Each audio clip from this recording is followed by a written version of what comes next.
Depois de anos de intocabilidade e de dominação sobre os outros poderes, os ministros do Supremo Tribunal Federal aparentemente estão passando por um final de ano muito mais conturbado e desagradável do que qualquer brasileiro poderia imaginar. Assim como a até então hegemonia suprema de Alexandre de Moraes se mostrou ameaçada diante de exposições que partiram de veículos de imprensa onde ele normalmente era vigorosamente defendido, uma nova exposição feita através de uma matéria publicada nessa sexta por uma das maiores defensoras da corte, ou ex-defensora, agora já não sei, acabou entregando que a crise dentro do STF é bem maior do que parecia. Eu estou falando de Daniela Lima, aquela que militou por alguns anos na CNN Brasil, depois na Globo News e agora está no portal UOL.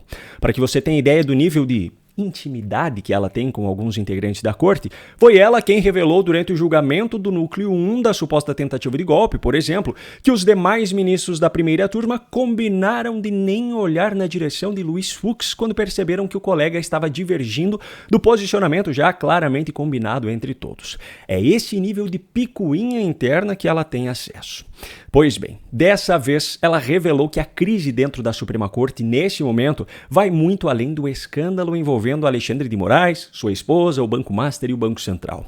O buraco, nesse caso, é muito mais embaixo. E o simples fato de Daniela Lima estar expondo isso já é um forte indicador de que o sistema parece estar passando por uma transição e algumas peças podem estar prestes a serem descartadas.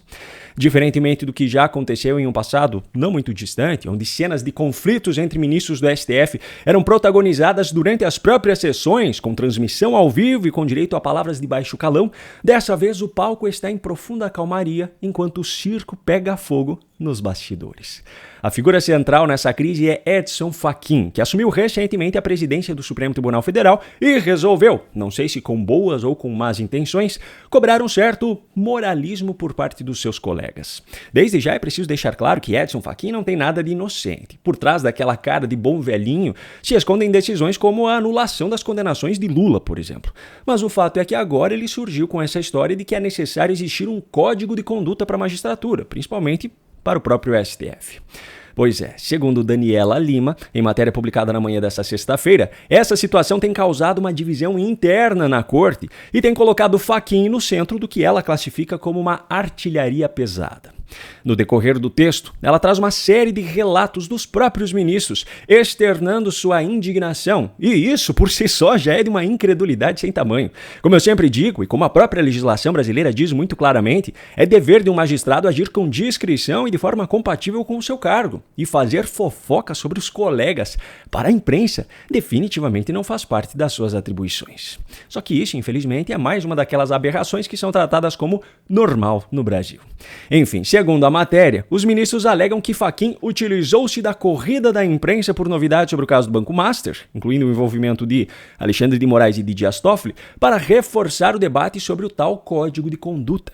A atuação de Fachin foi classificada por colegas como deslealdade à instituição e até farisaísmo. A argumentação dos ministros, segundo foi exposto por Daniela Lima, envolve viagens com jatos da FAB, onde eles se sentem injustiçados por serem criticados por fazer uso dessas aeronaves, sendo que Fachin já pegou carona também. E até mesmo as polêmicas atuações de esposas de ministros do STF como advogadas em processos que tramitam no próprio STF, como é o caso de Dias Toffoli e de Alexandre de Moraes. O nível de argumentação é tão baixo que eles chegam a mencionar o filho de Fux e uma filha de Fachin no Paraná, como se dissessem, tá vendo? Se eles podem cometer esse abuso, eu também tenho direito.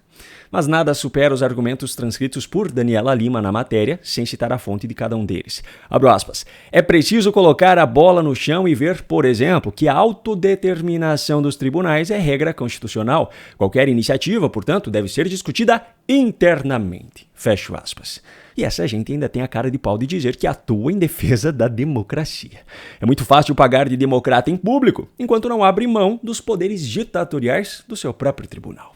Mas a sequência é ainda pior. Abro aspas mais uma vez. É preciso saber que os integrantes do tribunal têm situações parecidas em vários aspectos, inclusive na questão de terem familiares na advocacia e na participação em eventos. Por que limitar a análise ao STF se temos tantos tribunais com problemas sérios, de penduricalhos à corrupção? Fecho aspas.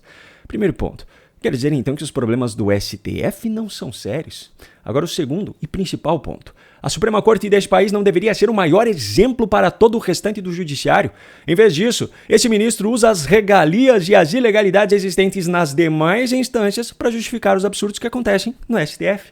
Ou seja, eles já não fazem mais questão nenhuma de esconder o que acontece na Corte. Eles admitem as práticas, mas as comparam com quem também faz errado para dizer que estão eles errando, mas não são os únicos.